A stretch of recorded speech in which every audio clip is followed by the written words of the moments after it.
Um, Hello, Asha. Um, you're not the first. Well, let's just say you're in this moment a repeat starlet of Tada, and this may never be released. So that's a premise. But I think it's good for us to commit to releasing, even though ultimately we're able to, you know, non-consent to that. I think our general preparation going in is to be able to stand by everything that we're saying and doing and thinking and feeling. How does that? That sounds good.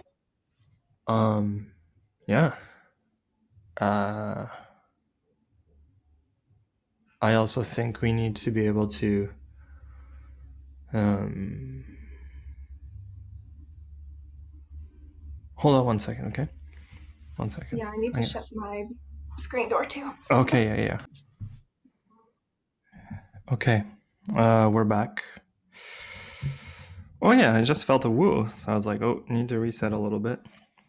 Um, I'm lightly traveling in this moment. I feel like you're lightly traveling too, right? A little bit. Enough. Okay. It's a little bit of support. Maybe we can just. So I don't even know where to start. Because I think the subject I would like to talk about with you, there's some level of not having any assumptions about taking a little bit of the. So how I understand things is that culture is something we humans have created in a. Well, I mean that's also debatable, right? Because culture creates humans, and then there's memes and all that, but whatever. Um, in a very pragmatic sense, we've created levels of hypnosis in our organizational behavior to manage something that is also a part of reality, part of a bigger reality. That's my framing for what culture is. So, in this moment, in this conversation, that might end up being two parts. Um, I think we might lift the conventions of the culture that we may be a part of, or not a part of, even. It might be a little bit transitional, but I think what I'm saying is essentially is for us to maybe take a little bit of agency of the hypnotic conditions that we're in. So the words we use, the assumptions about behaviors, assumptions about, and maybe there's a level of like realizing we both have enough common sense to wade into that. I don't know if I'm describing things well. I feel like this like putting it back in your court. How would you describe things in this moment? What's arising? What we're moving through? What we're moving towards? Because you also know the conversations. We've had the same Mhm, conversations. You've been mhm, around, and you know what I want to talk about, or I'm wondering what you want to talk about, maybe, or something like that. I don't know. mhm, My life is centered around my own desires in some ways, so I can only see myself clearly. Then it's hard to understand what else is mhm. there. Or I mean, it's not totally understand. You know, what I mean. I'm gonna stop babbling. um, hmm, I think we are going to. I feel like what we're maybe going to discuss will feel transgressive, but to me, it really isn't. Um,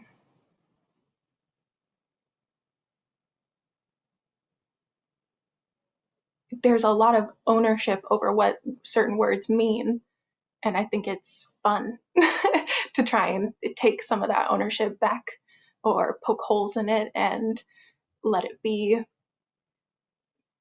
dissolved and not have to mean what it meant. Yeah, thank you so much. And I guess where I would unravel is like then, since this is, the consistent thing about Tia Tada is the Tada part. So I think it's natural for me to lead with my inquiry. But over the last 4 years, I've had a lot of issues around, like I think it's pretty public, but like allegations of harm around me and things like that.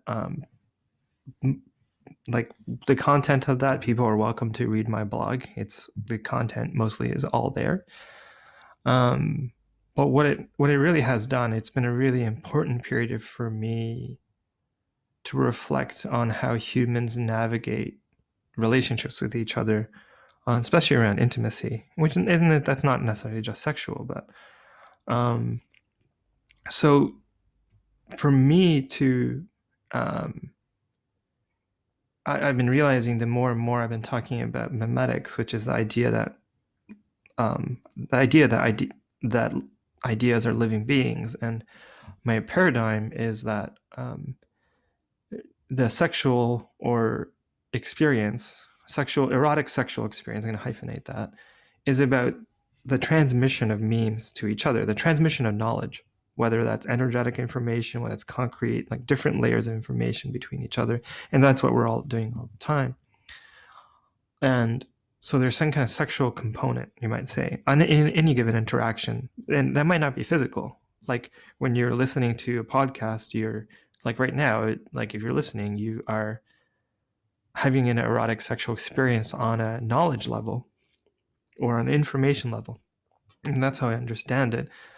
And the more and more I realize I'm diving into that paradigm and my work moves towards speaking more on eroticism, there's something that I feel like I have a lot of insecurity talking about, that I need to develop a lot more of my own praxis and awareness of, and develop more agency around, and actually talk about it even as an expert innovative level. And that's the thing I've been really terrified of. But the subject there is the mystical dragon god of consent. Consent. Mm-hmm. Consent. And maybe we can even take a moment, like even just feel into that word, Mm-hmm. or feel into that spirit. Is that really what we want? Like, I mean, maybe I'm trying to tame it too much. Maybe it wants to be a wild beast and run around. So I don't even know. Like I'm lost. You can probably tell I'm lost. But the thing is, well, Asha is well,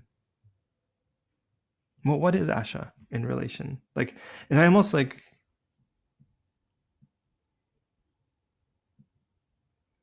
I can definitely feel like I'm not actually even asking for your expertise today from you, because I think when I'm like when I become a simp of Asha Lerae, I become like, can I have your expertise, please? Like that's when I'm simping you. Mm-hmm. But I'm today I'm kind of like I'm gonna try to show up and actually have like a mature adult one-on-one conversation with you about the subject and try to hold my own. I would appreciate that, although don't hate Mhm. on simps. I feel like you can be an adult and simp too. I know, but like I simp Mm-hmm. so much that yeah. Like Okay. I don't want to simp from the place of feeling like I'll never be able to occupy the role in community that I Oh need yeah. to, or I mean I don't want to do that from that place. I want to hold both layers, and yeah. But I welcome the simp. The simp is in the room, and the adult is in the room too. And so yeah, I think that's a great timing to throw it on you, or like Sure. put yeah. So who am I?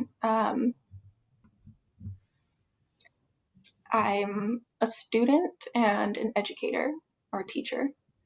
And one of the main things I teach about is consent. Hmm. Um, Actually, and you know I, what? You want to hold on. I yeah. want to say it because I mean that shit's all going to be in the show's notes, or who cares even Hmm. in a way. Like I would love to know. Oh, this is yeah. I'm like feeling it now. I'm feeling the flow of it. Okay. I would like to know like what drew you to that subject. Oh, I can Like, tell you. what's your life experiences or something that's like this grounding thing. You know, like we're not. Yeah, like because So the student and the educator piece is a big part of that. Like okay. I went to public school um, all the way through college. I have a BA. That whole educational experience was really non-consensual. Like the whole thing. That's where I first started to think about consent. Um, I Wait, also grew up. hold on though. You said it was non-consensual, but we haven't Mhm. established what consent is. I'm just gonna mark that Yeah, in our okay. conversation because we're speaking about that thing without, because when you say that, it assumes you already know what it is. And I think what we're going into today is I know you're the I know I simp you as an expert on that subject, but I'm actually going to try to poke holes or like in a way or like I want us to play the game where it's like are we like come like I don't know like does that make sense? Hmm. It's not about So, expertise as much about the so I'm just going to note it, but yeah, but go that's on. one way to come to an understanding of consent is to know what it's not, for sure. Okay, sure, okay. Hmm. I'd say that was the beginning of my education. And I feel like that's how it is for a lot of people. You really know what non consent feels like. And then there's Mm, a dream of what consent could be like. but okay, it's interesting because I feel like already in there are some of the dangers that we've been talking about, right? Yes, Because yes. I know There's what a. non-consent feels like, Mhm, and I know I dream of what it can be like. I feel like is the exact issue. I feel like I'm really seeing and feeling around, and when people are talking about consent, they're coming from that frame, which is a passage in a portal. But I'm like, ooh, that's not a great place to develop expertise from. mm, If that makes well, sense. okay. Yeah. So there's the like banal non consent of public education and Hmm. capitalism. And Mm-hmm. then my household was really abusive. Hmm. Uh, and like, I feel like everybody probably has those secrets that give you that like prickly shame feeling in your genitals, like deep, I don't deep know anything about down. that. Asha, You let's don't, stop. We need to stop recording. I don't know anything about that. My I whole mean, life is you not do. about that at all. Huh? Sorry? Yeah, exactly. You do. You do. You do. You do. Everybody does. And we don't No, talk about not existent. I'm trying to get a perfect life that does not exist. it. Yeah. Yeah.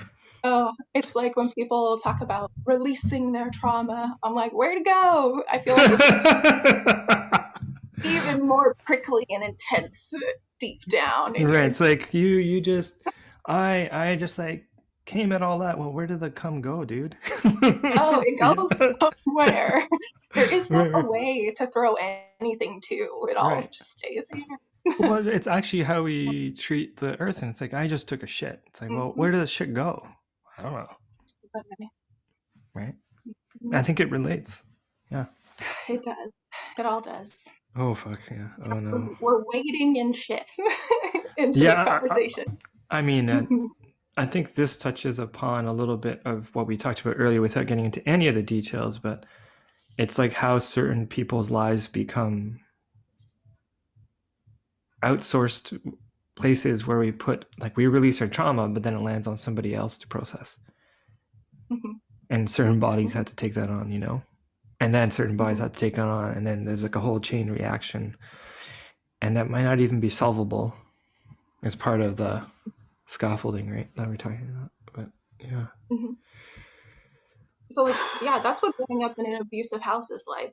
Mm. Is like a lot of abusive people want to explain why they're doing what they're doing, um, and like justify it in a way, and like you believe them. You're like, okay, this makes sense. Like, um, Right, yeah, we're dancing around the subject. I like the dance because we'll have a whole other episode to get to talk about the that particular thing, but yeah, but yeah, yeah. uh-huh. And then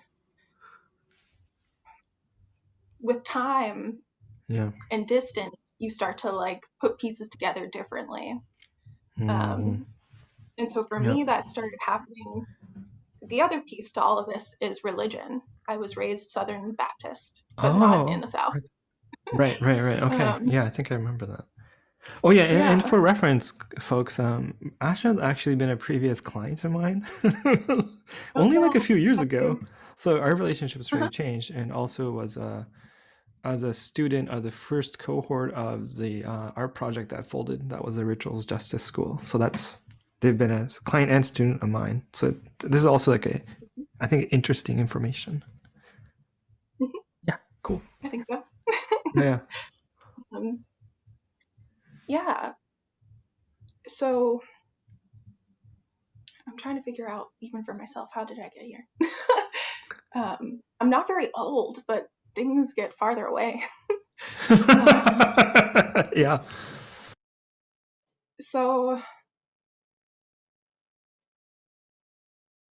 there's the process of, so with the kind of Christianity that I was raised into, I saw a lot of parallels between the God that I was being asked to worship and my dad. Like, they behave in very similar ways, Pretty make a lot of the same. pretty Go convenient, ahead. right? Pretty convenient Oh, setup, right? hmm. Hmm. Like, he'd call on him all the time and use him as backup for like what he was doing too. Like, so I always liked to learn being a student. So I picked up the Bible and was like, make this make sense. I think I was probably also looking for sexy words and was like out of books in the house, but was starting to read the Bible and it didn't make sense. So I asked my mom to bring us back to church and was in there every day that I could be asking, like, make this make sense. But And no, actually, just gonna pause you for a second because it mhm. also sounds like you're like looking for porn in a way. It's like I'm out of porn. Oh yeah. Let me read the Bible. It's like, where's the porn? You're like, I'm gonna go to church. Where's the orgy? That's what I'm hearing. Yeah, salvation sounds like a good time, or it should be a good time. Like, Right. it sounds like an orgasmic experience. And when I was like just getting acquainted with those, I'm like, give me more. um, and it wasn't coming. It wasn't coming. Like, these things weren't clicking. Yeah. So, When will Christ get hard again and appear on earth? When will Christ recover from his like last orgasmic piece of salvation and be ready to um, save us again? I Sorry. think there's no hope for white Jesus. That's for sure. We got to bring back Yeah, people Jesus. simp on white Jesus though, you know? Yeah, they do. Yeah, yeah. Yeah, yeah. Um, Uh-huh. yeah, the last time I ever went to church was a white church in Langley, somewhere outside of Vancouver, Oh BC. shit. Um, Yeah. and there were white people speaking in tongues, and I like had it. I like walked out, was like, I can't do this anymore. I will not do this. Mm. Um, You say that now. oh yeah. I live very close to Langley. If Uh-huh. we can we can get high and go to a church. That might be the only. Oh wow. I've been feeling the pull a little bit to be like, maybe I'll check out what's going on here. Like, there's a church in Seattle where I'm at now that has like the Black Lives Matter sign, and or Baptist church, and like just the very progressive Seattle front type of thing. Oh, And I'm like, right, right. but will it be any different, really? Oh, Like, the will it signs, feel? the signs change everything, right? Oh yeah, Yeah, the totally. fixings change the entire thing. Yeah. Yeah. I'm like, if I go in that spot and I'm still the only black person there, it's not gonna feel good. Oh man, I'm cringing, but So, okay. But it might be a cool church. So I'm not saying that it's not, but can't I hate. think I have a story Mhm. about it and it's funny. And I hope you think it's funny, church, because if you can't laugh at their own situation, you get really fucked up. Hmm. If there's a very serious about that sign and think that it says everything about them, like, I think that brings us back to consent of like, your words are really only one layer. It's all there's a whole so I many see what you layers. did there, Asha. I'm gonna Mhm. notate it down. You know what? I'm gonna actually notate that, God. Words are only one layer. Can I write it down? And I'd love for you to keep on with your biography, but words are only one layer. So I'm like making a Yeah. recording of your prophecy. Oh my god. um, yeah. So college was a lot of figuring out what parts of religion were like digesting it.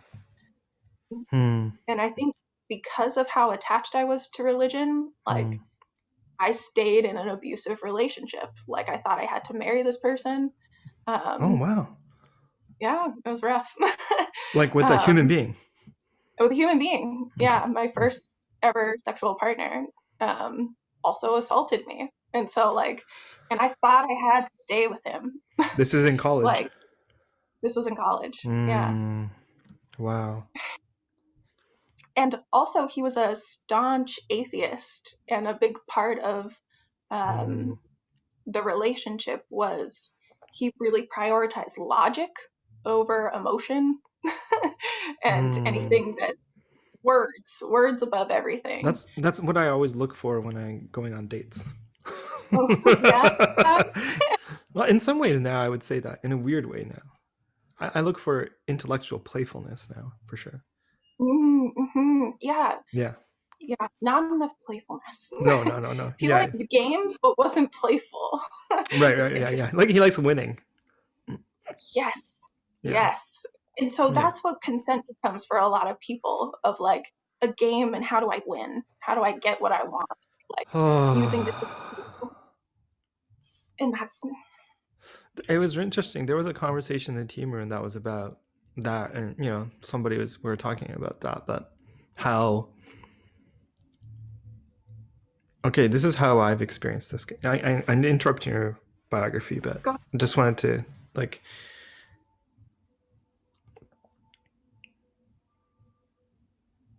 I would say I want to learn more about consent because I want to be a better human being. I'll really say that, and also I'm a very edgy human being in how I think and how I behave. So I've always had these nagging doubts: Am I a good person?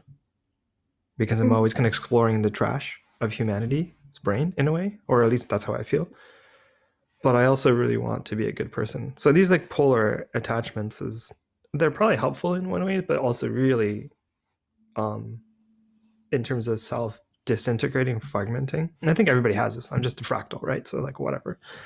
But there's something about the game. I've definitely noticed um my it's not that I am playing a game necessarily, or I am perhaps in some ways, but being able to hold consent well, because I actually hold consent well than most lay people. Like I've studied it or enough or tried to practice this enough, like in intimate situations that, like I'm not the college dorm jock who is like just come over, like I mean, I've been like that, but now You I'm a gotta lot more start. like, hmm, You is gotta that start somewhere. you gotta start somewhere, yeah. But I mean, you also got to start somewhere better than that too. Let's just be real. I think. Mhm.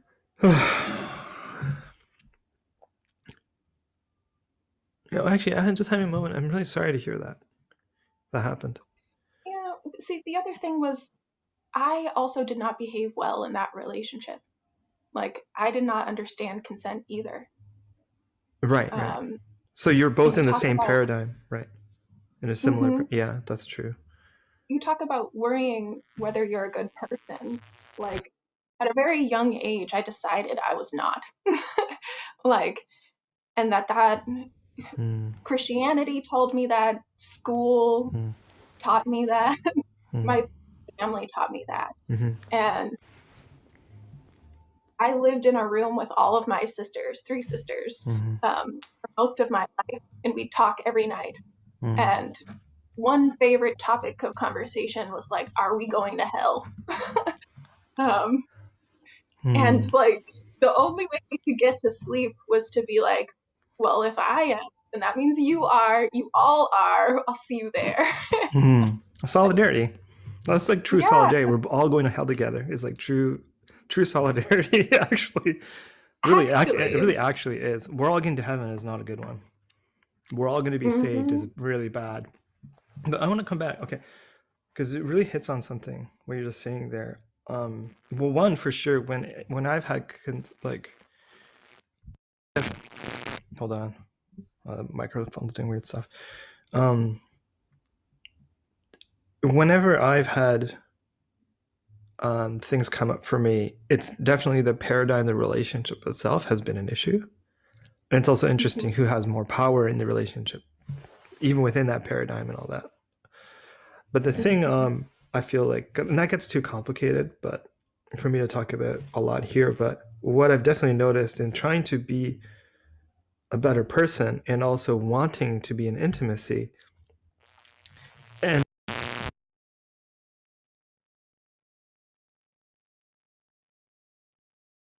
sorry, my headphones are being weird. That I've noticed unwillingly, in a way, unwittingly, being able to be good with consent. So like saying like, hey, what do you like? What I like this. Mhm. Here's a safe word. Say no while we're just call out no while we're having, doing something, and you'll see me back off. Okay, cool. We did that.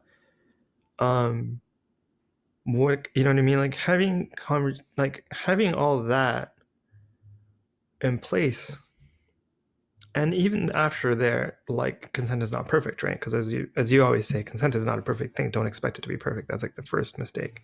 Mhm. Um, the consent conversation actually becomes often a form of hypnosis in and of itself. Mhm. And Mhm. when a person may even interpret that without wittingly, it is a game. Then all of a sudden, it becomes part of the game of seduction. It becomes the game of getting what you want, even unwittingly. Because of course, I want something, and I'm having that conversation on consent. And we have this thing around. I don't know if you follow that. I don't think you've probably followed this, but consent is sexy. Mhm. And Mhm. and if you make something the object of longing like that, it comes with all the trouble of anything that we crave for. And I'm not saying craving is Mhm. bad, but it brings the trouble, which I think a lot of it is that when you said that, when I put this down, when you're like, I know what now non-consent feels like, which is an internal experience. I'm sure that is, I have a very good feeling that is what you're saying there is probably accurate, because I also like try to leave a little bit always a room for further interpretation, evaluation, always when I hear somebody's story, like just basing it on our relationship and the things we've discussed. Like I take that in, but then there's the piece of like dream of what it can be like.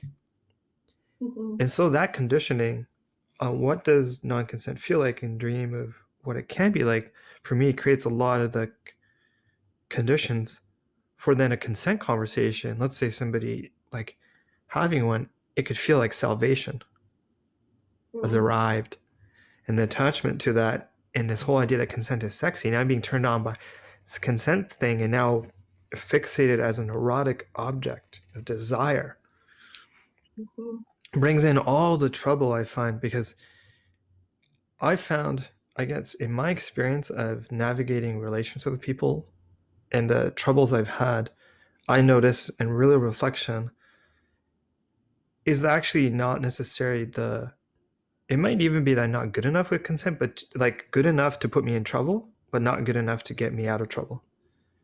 In the Mhm. sense that it it changes the person's, this is me saying, this is my interpretation. I'm not saying this is what exactly happened, but a person's,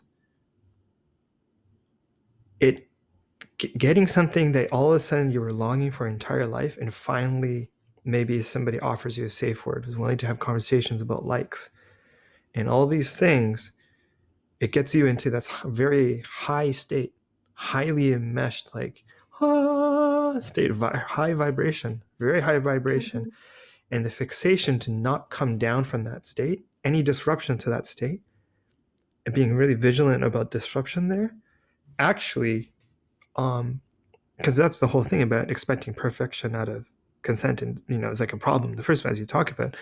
But this longing, it's like creates the conditions for um actually, because you can take that, I know what non-consent feels like, that could be real, but you can take that and project that onto experience that is just reasonably imperfect. Do you know what I Yeah. mean? It's like a reasonable imperfection, but your Mhm. systems, and that's what I think a lot of the problems that we have when we're talking about consent is a problem. It's like we're not realizing consent is a part of our hypnosis. It's part of how we hypnotize each other. And it's become a tool in some sense for us to feel safe, hypnotized to feel safety and then pleasure in that safety.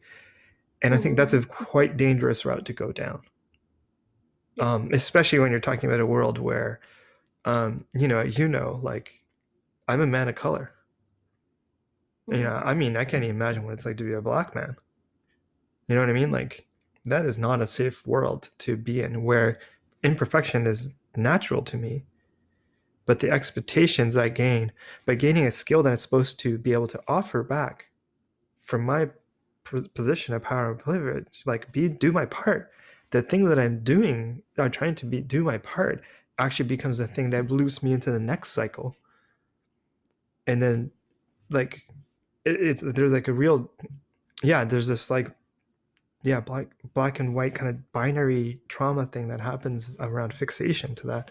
And I find that really, really unsafe as a I would say as a man of color, especially in this moment. And I'm imagining for other men of color, it's like even worse. So that I'm like speaking from a particular position here right now, but I think it's also universal. It's not just about men too. Hmm. I've talked to women who are in queer relationships. Are like, oh yeah, it's fucking brutal because of expectations, and it's the attachment stuff underneath is wild. Hmm. And I'm gonna stop in a second, but I think one of the things I've really come down to is like, hold on a second. It's like we're talking about consent, which usually requires a lot of the conversation to happen in a cognitive state. So the cognitive part of our nervous system, which is 0.5 seconds, right? Because the cognitive state of nervous system, everything has happened already. 0.5 seconds after everything has happened. Hmm. This is how we're wired, the cognitive part of our brain and our system. The part of us that has sex, though, is in the future to that, the brain, which is in the present moment. There's there's literally temporal world of difference between the state which we talk about consent and actually where things like sex happen and other, because sex is an altered state, flow state experience. And when you start sharing with that, people, I'm not feeling in the conversations that I've had access to, there's an actual real like reflection of what is actually the sex thing other than like a flow state, altered state. And then you consider the ancestors and all the gods and the spirits and the mountains and the lands. There's a lot more fucking going on. Um, but it's like, so there was like this feeling of, at the least, I'd say, like the feeling in me was to say like, oh my god, consent is bullshit. Hmm. And I'm just gonna let that land here in the moment, not to say that you're supposed to do non-consensual things, because that's not the same thing. Hmm. I don't know if this has been like, I don't know if what we're doing is the way we can deal with something that is so maybe more complex than how we perceive reality, generally speaking. Our premises for reality doesn't fit, or sorry, the reality doesn't fit the solutions that we're trying to apply to it. And so I've developed a lot of concern, and that's part of why I'm here. And I'm already like terrified in my body, even talking about this right now. So yeah, there's like a feeling like my shoulders are going up, and like I'm like, okay, but like this interoception thing is not it either. So let's just keep playing, and I'm gonna just feel bad. I'm just gonna let myself feel really bad that everything happening to me right now is not what I want, and I'll pass it over to you. Hmm. Mm. Yeah. So consent as a intellectual endeavor or a cognitive endeavor, I think is bullshit. Okay. Mm-hmm. Mm-hmm. Because I've been in those arguments with people about my feelings, about that Mm. feeling of non consent. And a lot of people think they can logic you out of feeling that way. Um, What do you mean? Can you give like an example that's not real but also very like pointed? So you're. so, like the intent and impact piece, somebody can tell you, like, you said yes, like you were consenting. And Mm-hmm. then you're sitting there going, but that's not what it felt like. Mm-hmm. Mm-hmm. Mm-hmm. You just can't logic anybody out of that. You can't intellectually maneuver around that. Mm-hmm. Mm-hmm. There is Mm-hmm. no deal. So then don't make consent an intellectual endeavor. Um, you're But it totally has to be a right. contemplative endeavor, though. Maybe Yes, it definitely has to exactly. be contemplative. Hmm. Like we have to definitely be interested in how reality works and be fascinated by that, I think, to really be able to talk about consent, rather than Hmm. like how do we mitigate harm is actually not necessarily a great place to talk about something that complex and fundamental. From is how I feel a lot. It's not about being hyper rational, but contemplative and reflective on, oh, what is this reality thing that we're doing, and be really Hmm. like, what is the difference between a cognitive state and a flow state? Because they're trying to get it, you know what I mean? And oh, I was going to drop one little thing that I thought is really, that I think is really interesting, and you were in or around this conversation, so I know, but how kind of it's really interesting to look at the, you know, kind of manosphere, and they love Mm. talking about seduction, which is all about flow states and altered states. Yep. A lot of people, men who get into self-help and self-work type stuff, go through pickup and Hmm. manosphere stuff, because that's where you learn about how to deal with the unconscious.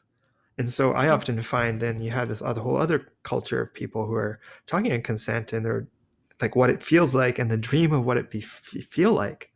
Hmm. But all their solutions mostly are based in cognition and reflective states. And then you have this whole other camp of people who want what they want and are talking about seduction. Hmm. And even the conversations that are consent over there are baked into seduction and about flow states. So you have this very weird thing that you have this generally very femme space and generally very masc space, but the femme space is actually responding in some ways in a very masc way. And I'm not trying to put any value judgment, I'm just interested in the alchemy of it. And the masc space is like in a way going to the more watery, and you know, they're both doing like the hyper rational thing too at some level and all that stuff, and hyper emotional stuff. Hmm. They're doing all that, but it's an interesting thing I've seen. It's like it's also about left and right, you know, running politics and stuff. You see this weird polarization Hmm. and going like, oh, so one side really wants to have like deal with this in this cognitive way, and this other side is like looking at the flow state side, and they're both not bad, but where Hmm. is the marriage to that? And that's kind of where I've been feeling like, how do we it how do we even break out of this paradigm that we're in? Because the paradigm Hmm. itself is the power struggle that I feel like we're in. Hmm. So that's kind of like where that kind of like my orgasmic like kind of place statement comes from. And I understand that's being ritually held in the moment. I'm being a good simping child. Okay. Yeah. Well, like, so it's very binary of like cognitive or flow state, like head or orgasm. Right, You right. know, like that, and that's not reality. Reality is not binary at all. Mm-hmm. So like there needs to be a grounding point somewhere in the middle, and that's like hara to me. Sure, yeah. Um, so Or death or whatever. Yeah. mhm, Yeah, yeah. exactly. Uh-huh. I'm having a moment. How do you even talk about that without actually?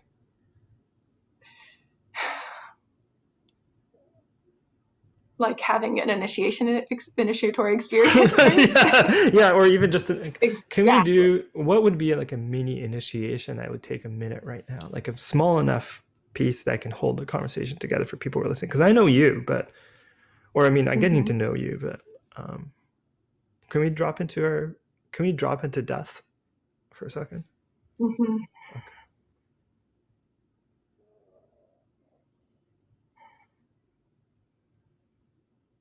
How would you facilitate a drop into death? Hmm. Oh wow. Not like how you would actually do it over like 3 months, like, No. but maybe like a fractal of that. Like,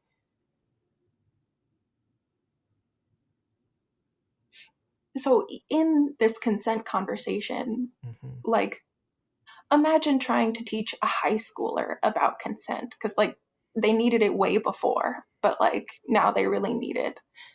Hmm. And trying to have that kind of conversation with them, but like to look them in the eye and say like you are going to die one day. Like Hmm. that's a that is guaranteed.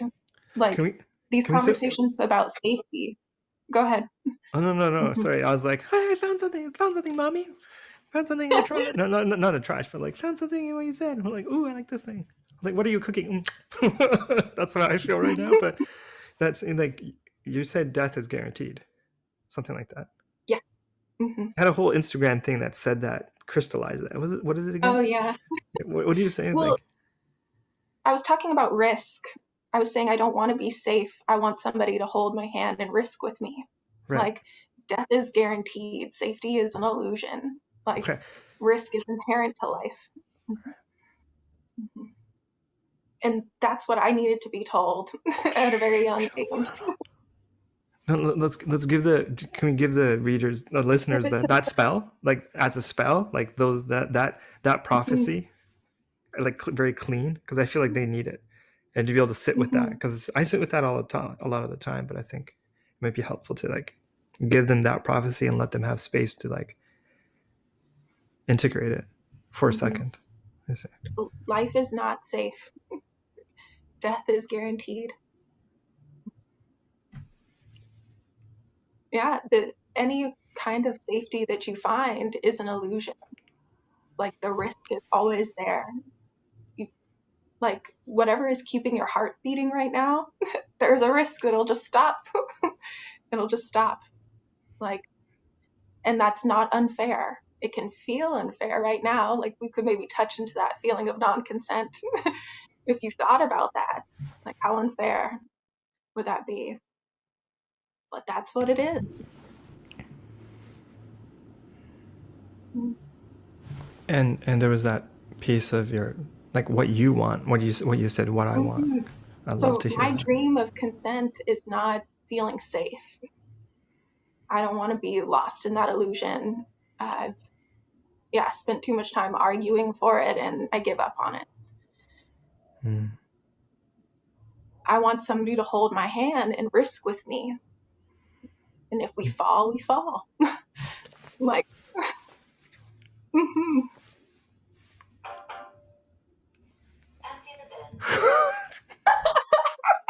What was that? Empty the bin. What was that? Is that? Do you have a robot? That was my robot vacuum. uh, Uh, that's funny because a robot vacuum is basically an automated death eater. So I it invite is. you all, for you're listening, just as we talk, you can even pause this right now and be like, oh, that was, it's interesting. Even your consent praxis is like just like a crystallization of your desire, or that desire, or like, I'm sitting with something here that I don't know how to quite articulate logically, Hmm. but it was really funny saying empty the bin. It's like, it's like I'm too full. I need to empty the bin to run my program. Yeah. That literally just happened, and let's keep going. I think that was a good spell. Okay. I think that was a good spell. Okay. Yeah.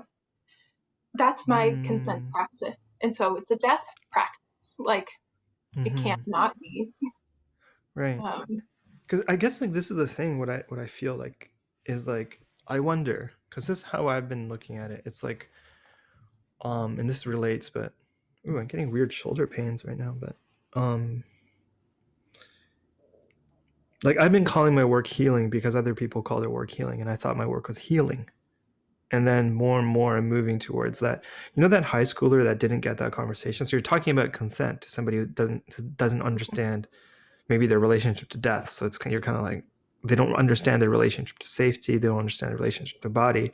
And the preconditions for having this conversation about consent is actually, um, to me, are understanding how the human organism works. Because my understanding of what initiation is, you get, and it's not one time, it's multiple times. It happens iteratively.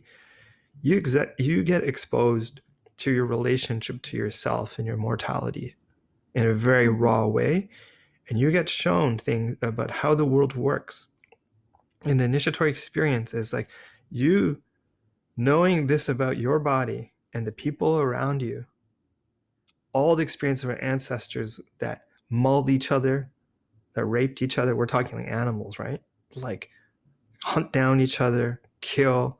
Like spiders, like kill their mates after they fuck. Like it's animals crazy. Like whoa, nature is metal. Instagram, like what the fuck, right? Like Hmm. viruses just like destroy each other. Maybe I don't know. They fuck around with us. That's for sure. Like microbes, just like nature is brutal, and all those ancestral impulses are within us.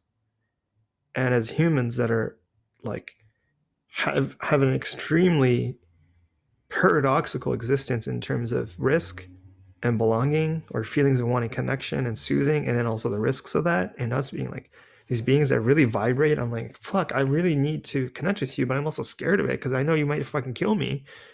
Like that's like a raw human experience, and being aware of that, understanding that culture which you're being initiated into is like this whole scaffolding that's been created, or and it's not just created because mimetically it's evolved in its own system, but whatever. In this, we're going to talk about in this way. It's like there's this thing that we do, humans, to manage that. And this is what culture is. And as an adult, you need to understand that this is bullshit. And it's also the bullshit that we're doing together.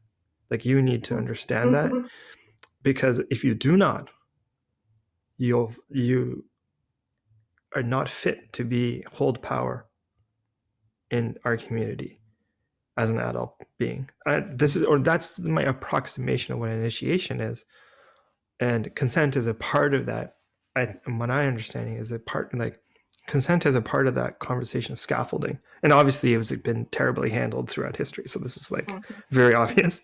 But even as we're building, as people say they're building consent culture, like my gripe is like, but are we initiating people in as adults into consent culture? Because that's not what I'm seeing. I Hmm. see a lot of children and people who have not been initiated to how their organism works in the relationship to death, trying to create culture, and it's like essentially Lord of the Flies. And I'm like, whoa, whoa, whoa, whoa, whoa, whoa. We first need to talk about death. We need to talk about what's adulthood, and then we can build our. But of course, things are in transit. But that's where I'm really standing. I feel like so. I guess partially that brings me to a bit of a challenge, and this is how I'm not simping you today. I've been calling my work healing because Hmm. I want people to understand what it is, or I've had this like weird attachment to it. Um, and realizing more and more, like I have to be very clear with people when we talk about healing. That's just like the word that we're throwing out to make sense of it. That's not necessarily what's happening underneath. That doesn't describe anything.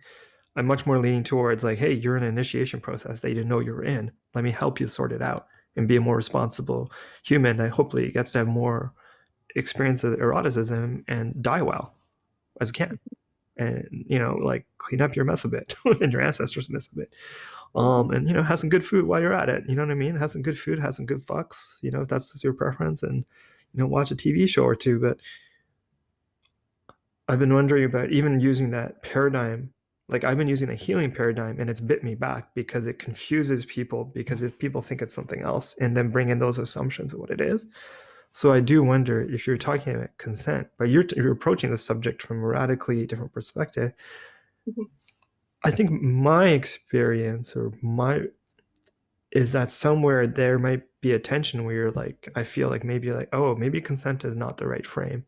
Or I need to separate what I've been talking about from this other frame to develop something that's actually more whole, is a little bit how I'm feeling the momentum. If I'm just being raw with you in this moment as on the podcast. Hmm. Yeah, I've had those feelings. Mm, Um, yeah. yeah, I got into the consent work that I do now through, well, it's interesting.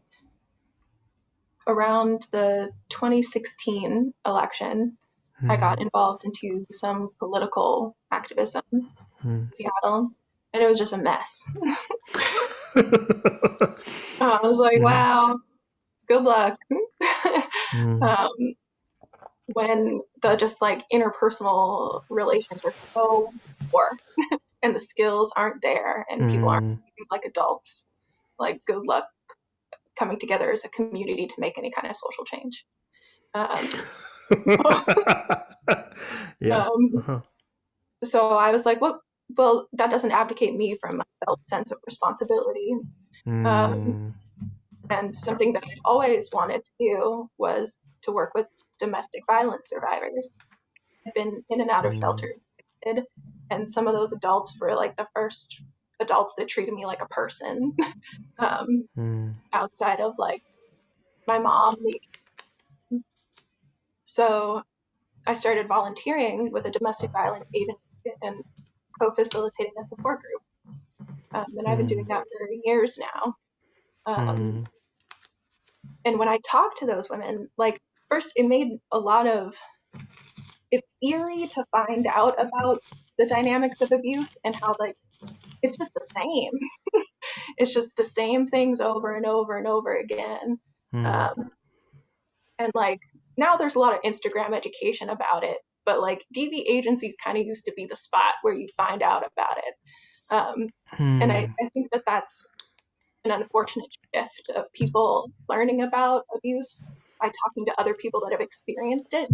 Oh, wow, that same thing happened to me, or like it was like this, but slightly different, as opposed to that occurring online, because it's totally different. Well, Uh, I mean, a side note is I have a whole thoughts on about how, memes and experiencing the knowledge transfer into our bodies is a kind of erotic sexual act, and how, and I'm not against it because I'm on the internets, right? But in some ways, when we talk about virality, it's like cocaine. It's simple and intense, yep. and so much bad psychoeducation is happening, and then people are using that psychoeducation and putting themselves as experts, and it's like the thing I rail against around, like, or not rail against, but really have strong critiques around something like Believe Survivors, because I keep like, and I don't Mhm. think the foundational values are wrong or anything. Like that's a stupid thing to think for me, but the psychoeducation that comes along with those hashtags that are just a total abomination of what trauma actually behaves like. Yep. It's like, yeah, so people, yes, like block out memories of bad things that happened to them. They also make up shit. Done that. Yeah, yeah, yeah, you've done Yes, that. But I the have other, done that. but the other side about trauma is that it projects shit onto things that don't exist. It makes up Hmm. shit.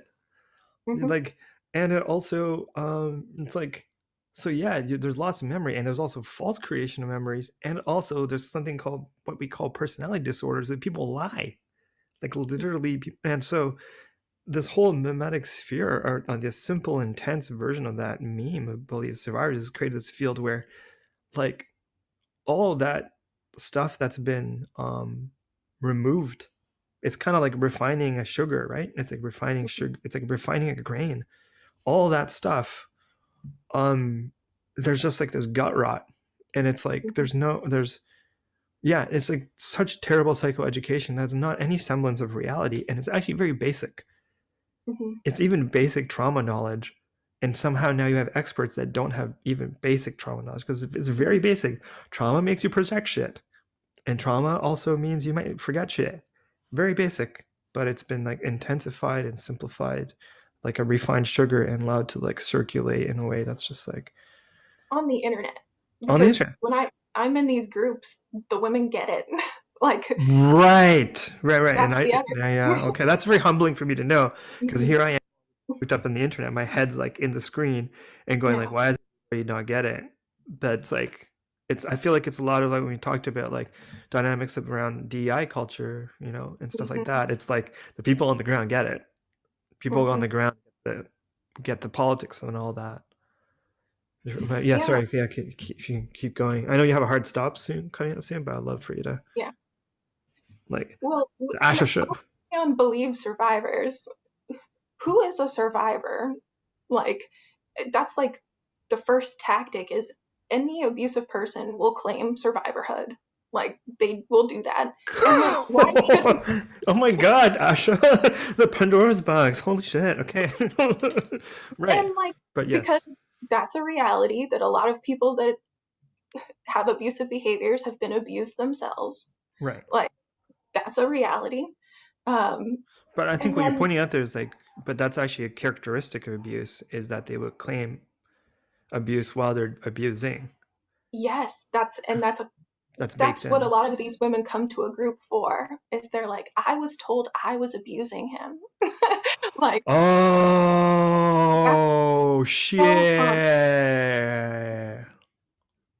Like, that's a lot of what's going on in courts. Like, these are the real, and believe, so Believe Survivors doesn't like match up to their reality of like that's not how they're being treated in a courtroom. They're being told they're bad parents for allowing themselves to be abused. Like all these things that just don't actually line up with reality.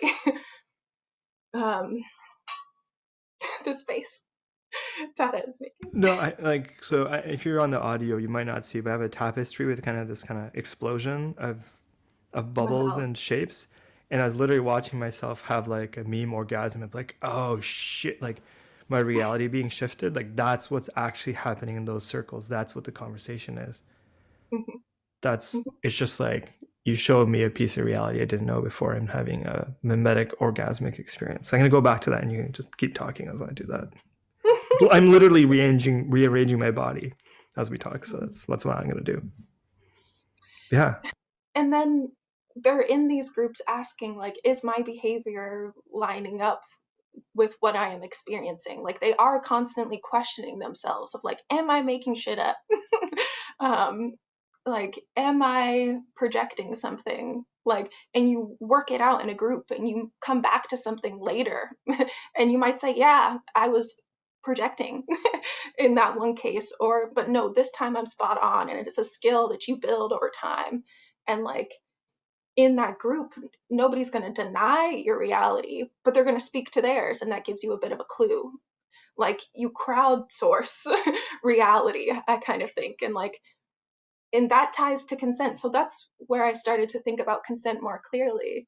Um, and the etymology of consent helps me so much. It means to sense together, to sense with, or to feel together. Um, so, like, you co create a reality with somebody. Um, and like the dominant culture that we live in, one person tries to dominate that reality and say, like, this is happening. Like, if you make consent an intellectual affair, then you're narrating your life for somebody else. And then they have to go back later and sort that narration out for what they actually somatically experienced. And they're like, does this make sense? Like, am I crazy? Um, So this is where I feel like is like the nut of it, and I feel like we definitely have future conversations, obviously, because you say consent is actually sensing in and co-creating reality. That's huge. mhm, That's such a big. That's like a much more like it's like that's essentially saying like consent is hypnosis mhm, because hypnosis is creating a reality, and if you're co-creating it, it's like we're not preparing people to co-create reality with people. mhm, By and large, we are definitely mhm, not doing that as a culture. And so you can mhm. um I don't know why.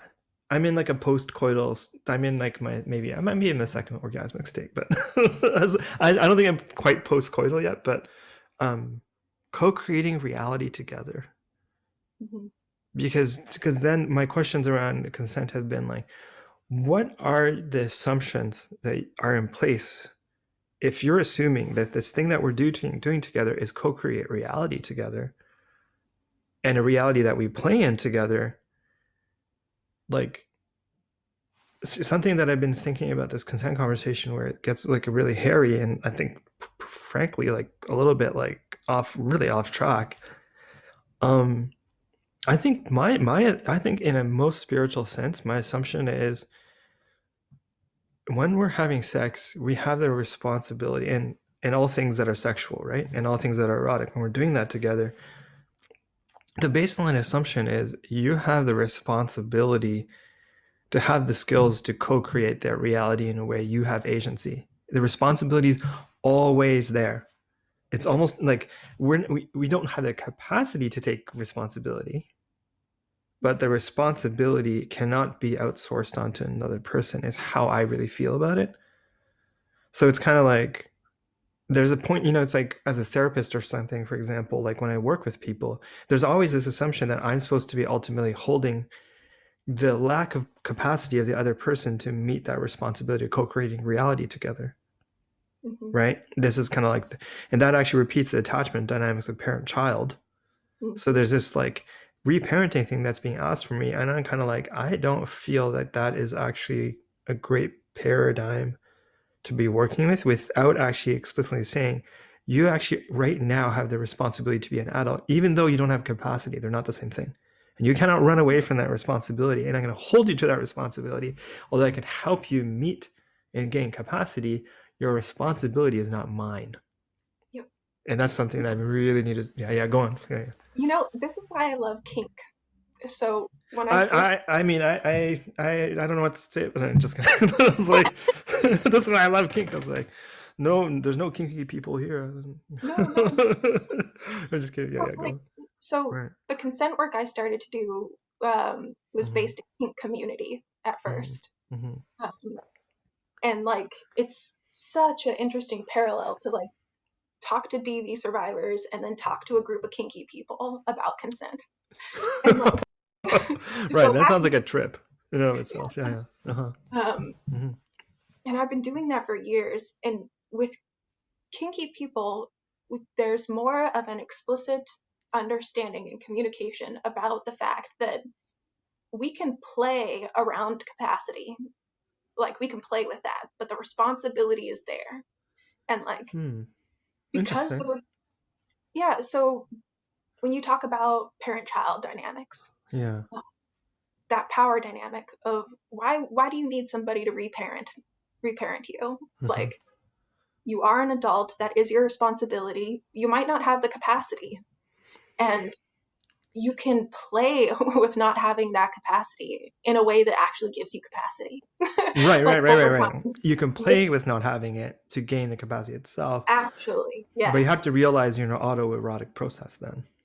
Yes. And you Hmm. always have the responsibility. Because I think the place where I get like confused with a lot of norms in kink communities is like this idea that if you're the top, you're kind of supposed to know the limits of the Yeah. person that you're working like the bottom, like you're kind of like,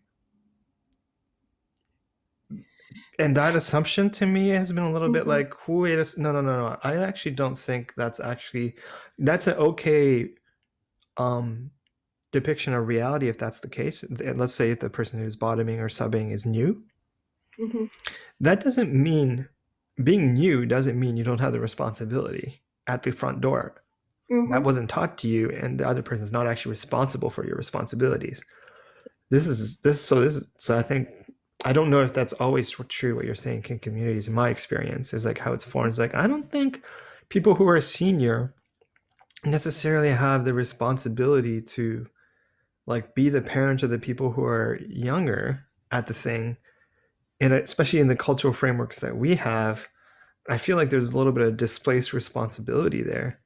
Hmm. Although, like to be honest, I actually think it's safer to say like, no, you the moment you step in, you actually had that responsibility. You were just never trained up to it, and the people around you can't either, and you have to deal with that in a certain kind of way.